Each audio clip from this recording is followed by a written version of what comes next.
Hello chess friends and welcome to Zarov's chess channel and welcome to the Garry Kasparov series. So in this series we're following Garry Kasparov's life and his chess career from the year 1981 to 2000, and we're continuing now the series again with the 1983 candidates finals, in which Garry Kasparov met of course the legendary Vasily Smyslov, and we talked about this candidates finals. Who wins this one will meet of course Anatoly Karpov in their super match in the World Championship match in 1984. So let's check out now the game. It was so far really an incredible match game. Garry Kasparov won one game. He has a 1 point lead in front of Vasily Smyslov. Vasily had to make something to happen here in this game because he plays with the white pieces. Especially with white, you need to get some kind of a win.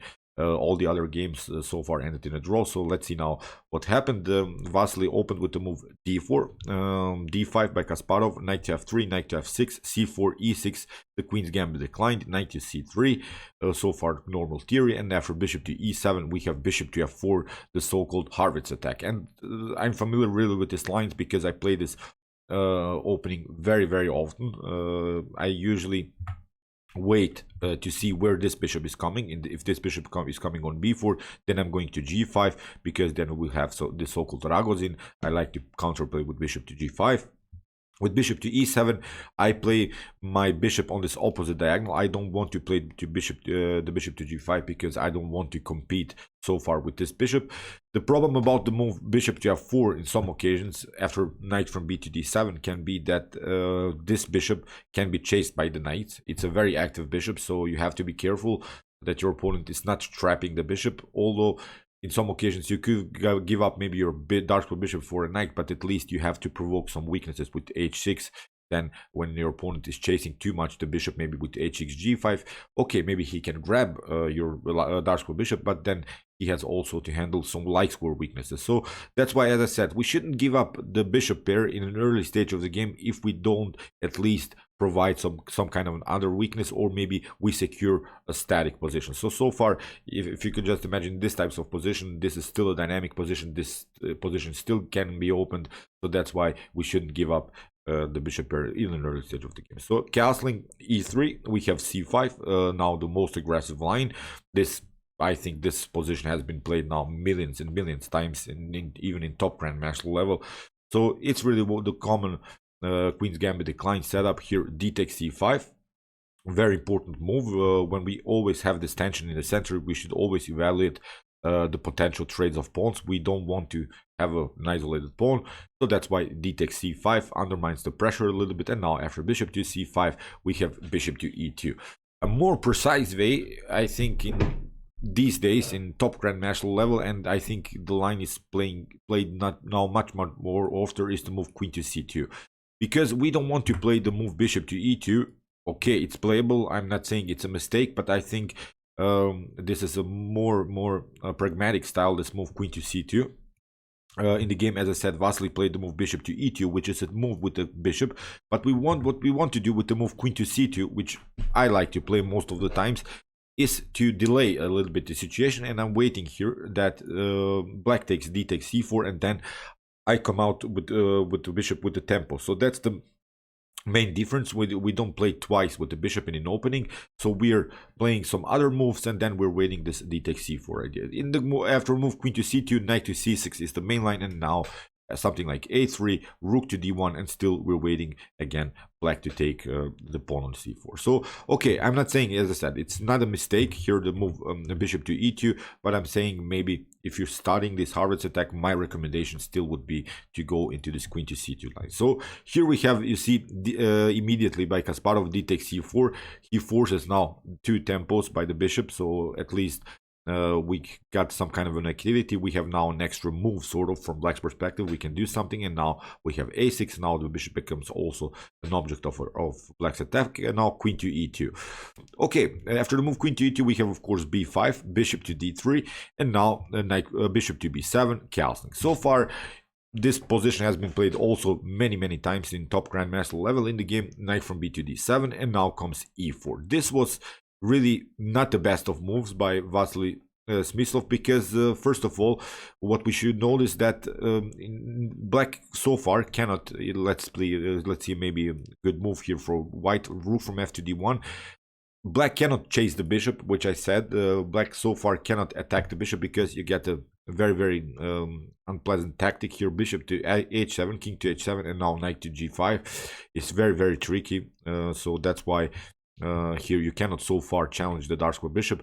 But in the game, Vasily Smyslov played, I think, a more inaccurate e4, and it gives now really Garry Kasparov the opportunity to, as I said, to play the move knight to h5, which he could not have played if Vasily Smyslov would have played the move rook to d1. Now the bishop has to retreat, and suddenly I don't like so much here White's position, because the bishops are not so good. You see, first of all, this bishop is blocked out, and this bishop is not so good here on d2, and against Garry Kasparov it gives now, of course, Garry some greater attacking opportunities.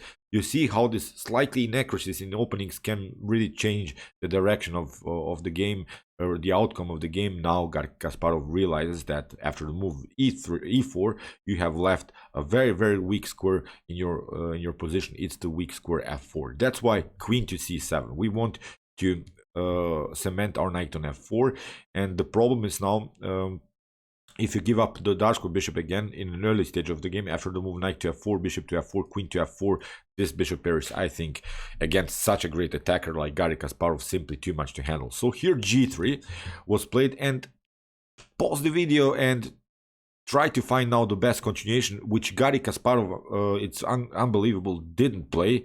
So let's play better than Garry Kasparov. Of course, I'm just kidding, but try to really see now a great tactic. As usual, we say this: test your might in chess. Really find now the best continuation here for black. I was a little bit surprised that Garry Kasparov didn't play this move. It's almost immediately winning here. Incredible.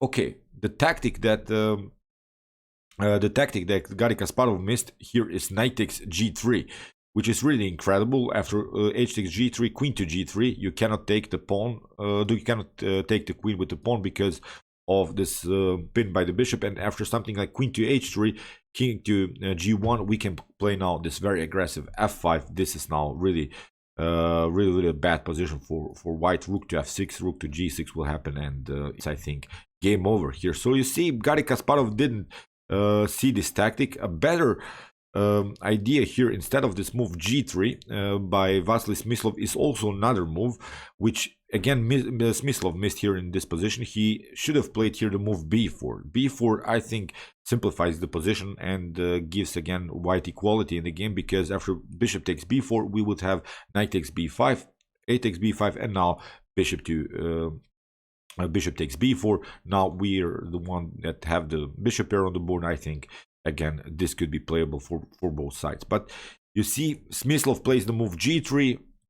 Garry Kasparov doesn't take the pawn on g3. Here Garry Kasparov plays rook to d8, which is not losing. It's not that black is losing his advantage here. Black is slightly better here, but I think this knight takes g3 would be really a stunner.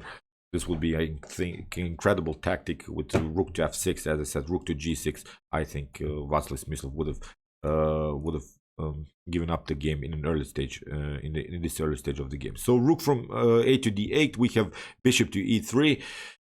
It's okay to play this move. Finally, Vasily realized his tactical problems around the square g3 and about this tension of the bishop. In the game, bishop takes e3, queen takes e3, and now queen to c5, trying to simplify the position, which is not a bad choice here by Garry Kasparov.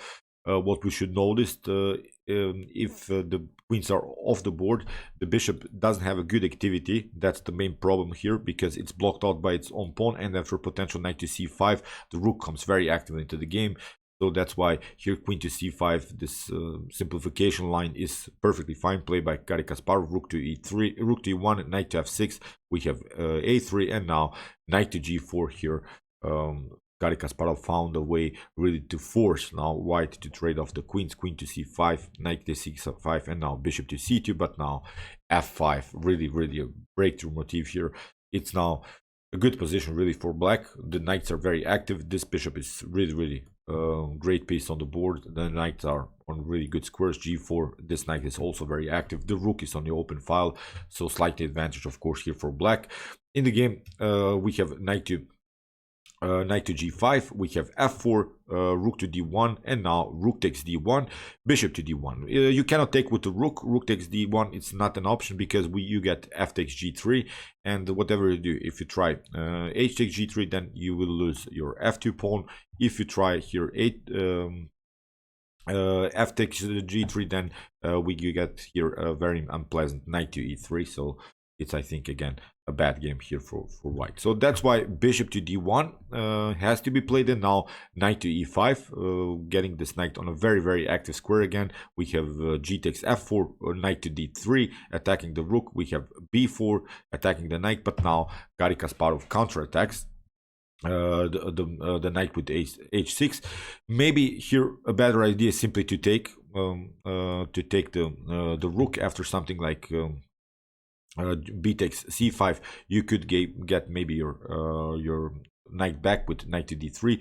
I'm not sure why Garry Kasparov didn't simply take the rook. Really, I think it's a lost game here for white immediately, but in the game he tried to counterattack with h6. We have b takes c5 now. H takes g5, we have rook to e3, and now knight takes f4. This is the line that Garry Kasparov saw, which is also good. White is losing here. Black is much better. So that's why, okay, it's sometimes important to realize at least one winning sequence for you. It's not sometimes possible to see really the stockfish line or maybe this other engine lines. It's okay, it's a good position still for black because we have this very well placed knight on f4. We have this very nice activity of the bishop, and still we can occupy this open file, this open d file. So a4, we have b4. Of course, we want to, in these types of endgames, when you see these endgames, then you should always notice something. After the move a4, b4 is very necessary because first of all, we should always bring many pawns on dark squares, because when we see this is a light square bishop, then you shouldn't have so many pawns on light squares because they can be an object of your opponent's attack. So that's why you have to get out of the range of the bishop by placing the pawns on the opposite color square. So here knight to e2, we have rook to c8, bishop to b3, and now rook takes c5. We have knight takes f4, g takes f4, and now bishop to e6, king to f8. Okay, when we see now this endgame, the problem is now, as I said, we have still this pawn on a light square, so the bishop is also a little bit misplaced here in the game. Rook to e1, and now rook to e5, played by Garry Kasparov. You cannot protect here the pawn with bishop to f5 because you get simply g6. You have to get back with your bishop somewhere because you cannot take. If you take bishop takes g6, then you get rook to g5 and you lose the bishop. So after potential bishop to g4, here I think rook takes e4 wins the game immediately, because after trades of rooks we will simply have this very nice pass pawn and it's game over. So in the game, bishop to b3 was played by Vasily Smyslov. Now rook takes e4, rook to d1, and now king to e7. Now you have to play active with your king, and now comes this very important endgame move a5 and b4, creating this very nice compact position. The pawns are protected, and they are of course on dark squares. They cannot be attacked by the bishop. Rook to c1, we have king to f6, h3, and now g5, rook to c7, rook to e7, rook to c5, and now after the move rook to e5, in this position, unbelievable, Vasily Smyslov even resigned. So why did he resign? Because again, rook to c7, here bishop to f3 will happen. You cannot play anymore the check. If you go back here with rook to c1, then I think king to e7, and we'll get the path for the king. We will somehow sneak in with our rook, maybe here to rook to c3, and it should be of course a completely winning endgame here for black, because we have the supported pass pawn. We should simply, in these types of endgames, simply trade off everything, trade off the bishops, trade off the rooks, and going into a favorable endgame. So another great win by Garry Kasparov. Incredible game, I think, with also some missed opportunities for both sides, at least for Vasily Smyslov to simplify the position, and also for Garry Kasparov maybe to play a tactical beauty with his potential knight to g3 sacrifice. Okay, still a very important win for Garry Kasparov, and as I said, he has now a 2-point lead in front of Vasily Smyslov. So far, great match game played by the beast from Baku. So okay, I hope that you enjoyed this game. I really enjoyed it a lot. It was a very interesting game in the Harvard's attack that I most often play, so it was also very instructive for me. If you want to see more Garry Kasparov games, check out my whole series. Here's the link. And if you want to see the best chess games played by humans in chess history, check out my best chess games of all time series. Or maybe you're more into these engine games, you can also check out my commented chess games played by computers. Here's also the link. And if you like this content, you can also subscribe to my channel. See you soon with some more videos, and chess is the best, of course.